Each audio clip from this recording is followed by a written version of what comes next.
बहू मैंने लिस्ट तैयार कर दी है। अपने मायके जाना तो ये लिस्ट लेती जाना और अपने मम्मी पापा से कह देना कि हमें सामान इस लिस्ट के अनुसार ही चाहिए।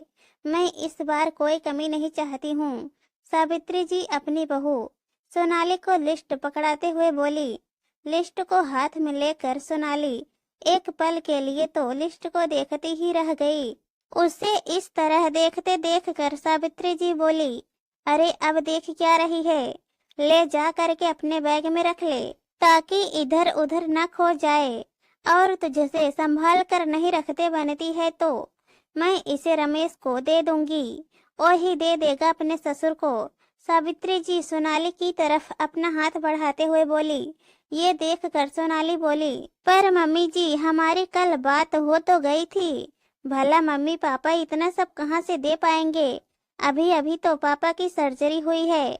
अभी अभी सर्जरी हुई है तो मैं क्या करूं। उस सर्जरी के पैसे भी तो तुमने लगाए थे। तुम्हारे माता पिता को तुमसे लेते हुए शर्म नहीं आती। अब तुमने पैसे दिए हैं तो बदले में क्या तुम्हें ओ इतना सा भी नहीं दे सकते। तुम तो ओ पैसे लेने के लिए तैयार नहीं हो तो कम से कम बदले में सामान ही ले लो। पर मम्मी जी पैसे मैंने इसलिए तो नहीं लगाए हैं कि बदले में मम्मी पापा मुझ पर इतना खर्च करें। आखिर भैया का बिजनेस पूरा ठप हो गया और पापा की बीमारी में थोड़े बहुत पैसे मैंने लगा दिए तो हर्ज क्या है। आखिर कमाती हूँ तो थोड़ा बहुत उन पर खर्च कर सकती हूँ ना। सोनाली ने अपनी बात रखनी चाहिए। अरे वाह बहू, तुम्हारा बढ़िया है, रहती यहाँ हो खाती यहाँ का हो और खर्च उन लोगों पर करोगी। एक तो हमसे बिना पूछे तुमने पैसे दे दिए और अब ये नाटक कर रही हो। और अभी तुम कौन सा कमा रही हो। बेटे के होने के बाद तो तुमने जॉब छोड़ रखी है। अब मुझे कुछ नहीं सुनना, चुपचाप से लिस्ट पकड़ा देना उन्हें। आखिर समाज में हमारी भी कोई इज्जत है। पर मम्मी जी मैं कमा नहीं रही हूँ तो क्या हुआ। पापा की बीमारी में जो पैसे लगाए थे वो तो मेरी सेविंग्स से लगाए थे। मैंने तो रमेश जी से कोई पैसे भी नहीं लिए थे। सोनाली ने कहा। अरे वाह, मायके के लिए तो अब मेरा तुम्हारा होने लग गया। भूलो मत अब तुम इस घर की सदस्य हो, तुम्हारी कमाई पर हमारा पहला हक है। और रही बात सामान की तो जब तुम्हारी बेटी हुई थी तब मैंने कुछ नहीं कहा था, लेकिन अब मेरे पोते का मुंडन है, इसमें मुझे कोई भी कमी नहीं चाहिए। कहकर सावित्री जी अपने कमरे में चली गई। सोनाली पर्चे को थामे ऐसे ही खड़ी रही। आखिर बेटे के टाइम पर भी क्या कमी रखी गई थी। उस समय भी काफी कुछ मांगा गया था और मम्मी पापा ने वो सब कुछ दिया था। उस समय तो उनकी स्थिति भी अच्छी थी। भाई का बिजनेस अच्छा चल रहा था तो वो अच्छा कमा रहा था। पापा की नौकरी भी थी, लेकिन भाई की शादी के बाद सब कुछ गलत ही गलत हुआ। भाभी पहले से ही किसी और को चाहती थी, पर माता पिता के दबाव में आकर शादी कर ली। लेकिन शादी के बाद ससुराल में आकर तमाशे शुरू कर दिए। माता पिता के दबाव में आकर शादी तो कर ली, लेकिन शादी के बाद मुखर हो गई। अब वो खुलकर कह रही थी कि वह शादी को नहीं निभाना चाहती।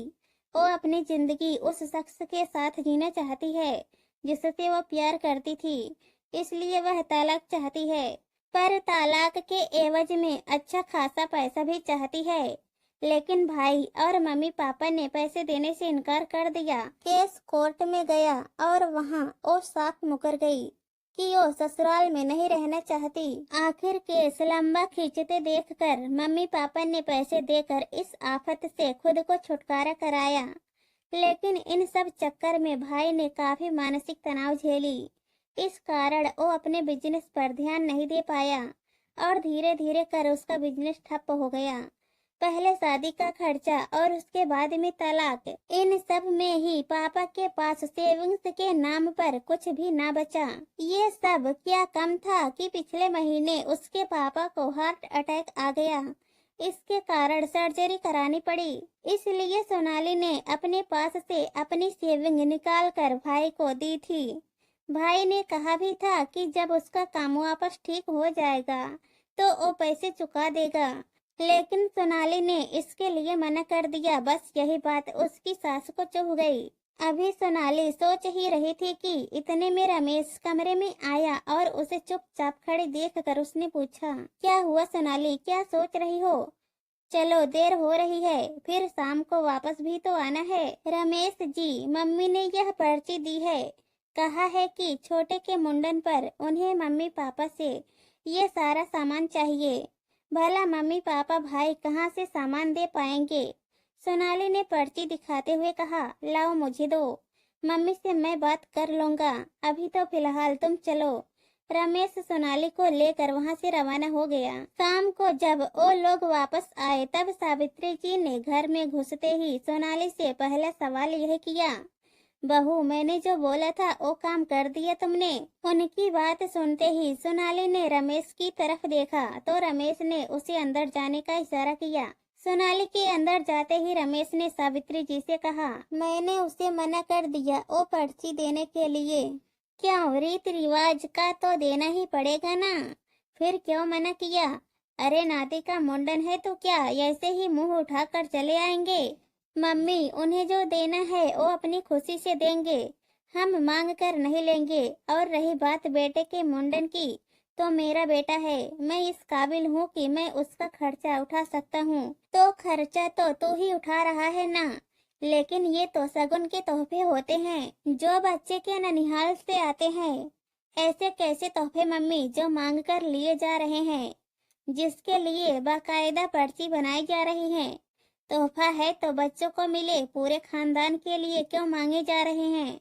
रमेश की बात सुनकर सावित्री जी चिढ़ते हुए बोली, देख रमेश, ये तो रीति रिवाज का है, हम भी दूसरे से लेकर बैठे हैं तो हमें भी देना पड़ेगा। एक तो बहू पहले ही इतने पैसे दे कर बैठी हुई है, उन लोगों को इतना सा सामान भी नहीं ले सकते क्या? हम उनसे तो, मम्मी आप शगुन के नाम पर वो पैसे मांगना चाह रही हो? रमेश के बोलते ही सावित्री जी चुप हो गई। मम्मी ये तो गलत बात है, सोनाली के मायके में इतनी मुसीबतें आई हैं, उसके बावजूद भी सब कुछ जानते हुए आप इस तरह की बातें कर रही हो। एक पल के लिए भी आपको यह नहीं लगा कि मैं पर्ची कैसे भिजवा रही हूँ? कम से कम इंसानियत के नाते ही आपको ऐसा नहीं करना चाहिए था।